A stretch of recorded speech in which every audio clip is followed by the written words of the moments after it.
जे महाकाल भावानं फायनली आज तुमच्या भावाचा मूड झालेला आहे एकदम चिकन बिकन खायचा. म्हटलं आता जायचं आपण आंब्याच्या बागामध्ये आणि मस्त चिकन बनवायचं. फायनली तिथं पोचलो आणि आपला डोमच्या बघितला ना, लय डेंजर. चिकन चिकन चिकन खायचं रविवार यार. कसं आहे बघितलं ना भाऊ. भाऊ एवढा डेंजर आहे पण आचारी पण लय भारी आहे मित्रांनो. एक नंबर माणूस आहे, म्हणजे तोड नाही डायरेक्ट त्याला, नाही का. एवढं भारी चिकन बिकन बनवतो ना एकदम व्यवस्थित, नाही का. मसाले बिसाले सगळे त्यांनीच घरून दळून आणले होते. आपण काय फक्त 600 रुपयाचं चिकन वगैरे घेतलं आणि म्हटलं जाऊ आता पटक्यान, नाही का, तिथं बनवून बिरू.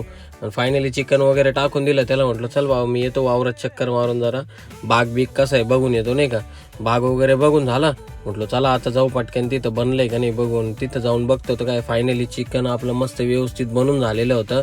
त्यानंतर एक मित्र होता तो येणार होता पण आपण थांबलो तिथं. पण तिथं थांबता झाले 8 वाजून गेले, नाही का आपल्याला. फायनली लवकरात लवकर तो आला. आल्यानंतर काय तुमच्या असा आणि बार दणका दिला. नाद नाही करायचा, डायरेक्ट चिकनचा. हा मस्त एकदम पद्धतशीर एकदम पोट भरून खाल्लं. म्हटलं आता जाऊ घरी, कारण दिवसभर काम केलेले. सकाळी 8 वाजता गेलो, दुपारी 4-5 ला कंटिन्यू काम करत होतो. काय सांगावं भावांनो. चला जय हरी.